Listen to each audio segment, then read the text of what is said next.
Hi friends, ఈరోజు జరిగిన group 3 exam గురించి అయితే కొంచెం ఈ వీడియోలో చెప్పే ప్రయత్నం చేస్తా. ఎందుకంటే నేను కూడా ఇప్పుడే ఎగ్జామ్ పోయించిన కొంచెం అలసిపోయినట్టు అనిపించింది. ఆ ఎగ్జామ్ అయితే మొత్తానికి అయితే పేపర్ అయితే కొంచెం యావరేజ్గా వచ్చింది ఫ్రెండ్స్. మరి అటు ఈజీగా లేదు, అటు టఫ్గా లేదు. నాకైతే యావరేజ్ అనిపించింది పేపరు. ఎందుకంటే డైరెక్ట్ క్వశ్చన్స్ కూడా చాలా అంటే చాలా పడ్డాయి. ఫస్ట్ పేపర్ అయితే నాకైతే కొంచెం ఈజీగానే అనిపించింది ఫస్ట్ పేపర్ అయితే. ఇక సెకండ్ పేపర్ కొంచెం ఇట్స్ యావరేజ్ అనిపించింది. ఎందుకంటే ఇప్పుడు డైరెక్ట్ క్వశ్చన్ అడిగాడు అండ్ అలాగే కరెంట్ అఫైర్స్ సంబంధించి కూడా కొంచెం బాగానే అడిగాడు. అలాగే మన ఇండియన్ హిస్టరీ చూసుకుంటే జాతీయోద్యమం సంబంధించి ఓన్లీ 1921 to 1947 మధ్య ఏం జరిగిందని చెప్పేసి వాటి గురించి కొంచెం అడిగే ప్రయత్నం చేశాడు. కానీ మొత్తం పేపర్ అయితే ఈసారి అయితే ఎటువంటి తప్పులు లేకుండా అయితే వచ్చిందని చెప్పేసి అనుకుంటా ఉన్నా. ఎందుకంటే ఏ ప్రశ్న కూడా నాకు తప్పు ఏం లేదు, తప్పు కూడా ఏం లేవు నాకు తెలిసి. డైరెక్ట్ బిట్స్ ఇచ్చాడు చాలా వరకు. కొంచెం అంటే గతంలో జరిగిన అన్ని దృష్టిలో పెట్టుకొని ఈసారి ఏమైనా తప్పు చేసి ఎందుకు లేనిపోని వాళ్ళని చెప్పేసి కూడా వాళ్ళు ఆలోచించుంటారు. కాబట్టి ఈసారి అయితే పేపర్ మంచిగానే ఉంది. కాబట్టి పేపర్ 1లో నాకు తెలిసి చాలామందికి 100 దాటే అవకాశం ఉన్నది. పేపర్ 2లో కూడా చాలామందికి 100 దాటే అవకాశం ఉన్నది బరాబర్గా. ఎందుకంటే మనకు పేపర్ మోడరేట్ తెలిసిన యావరేజ్. కానీ రేపు మరి పేపర్ ఎట్లుంటుందా, గ్రూప్ 3 గురించి మరి ఎట్లుంటుందో చెప్పి చూడాలి. అండ్ రీజనింగ్ కూడా బాగానే ఇచ్చాడు 20 క్వశ్చన్స్ వరకు. అలాగే మనకి ఇంగ్లీష్ కూడా కొంచెం ఇట్స్ యావరేజ్ అనిపించింది. ఇంగ్లీష్ కూడా పర్లేదు, ఇంగ్లీష్ కూడా 20 క్వశ్చన్ వరకు ఇచ్చాడు. అలాగే మన తెలంగాణ స్కీమ్స్ గురించి కూడా ఇవ్వడం జరిగింది. అలాగే మన జనాభా లెక్కల వీటి గురించి 2011 గురించి ఒక కరెంట్ అఫైర్స్ బిట్ అడిగాడు, 2017 గురించి ఒక బిట్ అడిగాడు.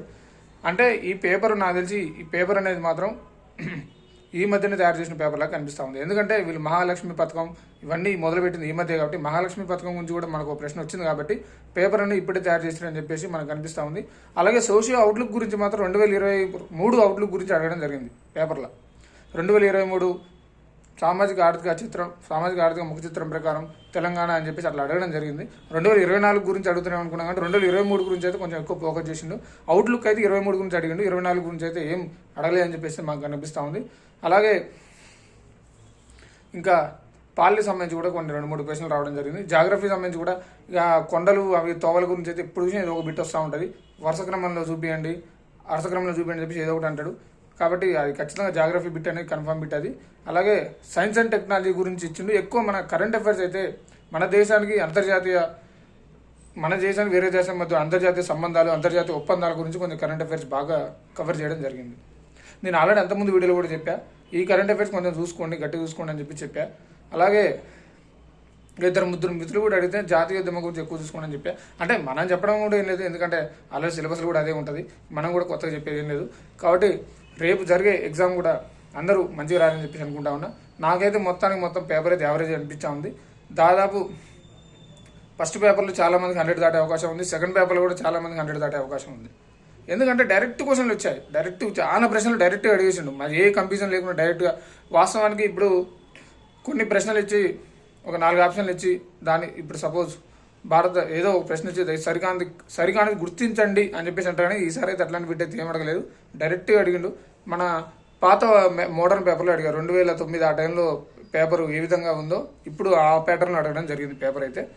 మొత్తానికి అయితే ఇట్స్ యావరేజ్ పేపర్. మరి కట్ ఆఫ్ ఎంత ఉండదు అని చెప్పేసి అయితే నేను రేపు ఎగ్జామ్ అయిపోయిన తర్వాత మళ్ళీ ఒక వీడియో చేస్తాను. కానీ చాలా మందికి అయితే పేపర్ యావరేజ్ కాబట్టి కట్ ఆఫ్ అయితే బరాబరు ఖచ్చితంగా ఉంటుందండి, బరాబర్ ఎక్కువనే ఉంటుంది. నాకు తెలిసి 300 అదొక 450 పేపర్కి నాకు తెలిసిన అంచనా ప్రకారం అయితే ఒక 370, 360 అట్లా కట్ ఆఫ్ ఉండొచ్చు అని అనుకుంటా ఉన్నా. ఎందుకంటే ఈరోజు పేపర్ చూస్తే యావరేజ్ అనిపించా ఉంది. మరి రేపటి థర్డ్ పేపర్ ఎట్లుంటుందో అని చెప్పేసి ముచ్చడం మనకి తెలియదు. కానీ ఈరోజు వచ్చిన 2 పేపర్లు అయితే యావరేజ్ పర్లేదు. కొంచెం చదివినాయే వచ్చినట్టు కూడా అనిపించా ఉంది ఎగ్జామ్లో కూడా. కొంచెం మనం చదివినాయే, కొంచెం బుక్లలో చదివినాయి, కొంచెం వేరే చదివినాయి. కరెంట్ అఫైర్స్ కూడా సేన్ ఇండియా దాని గురించి కూడా కొంచెం బాగానే కవర్ కావడం జరిగింది. అలాగే మన 2-3 సినిమాల గురించి కూడా బిట్లు అవ్వడం జరిగింది.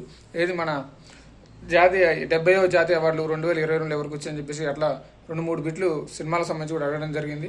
అలాగే కరెంట్ అఫైర్స్ కూడా కొంచెం బాగానే కవర్ చేశాడు. పాలిటిక్స్ సంబంధించి కూడా కొంచెం బాగానే అధికారుల ప్రకటనల గురించి కూడా అడగడం జరిగింది. ఇంగ్లీష్ కూడా పర్లేదు.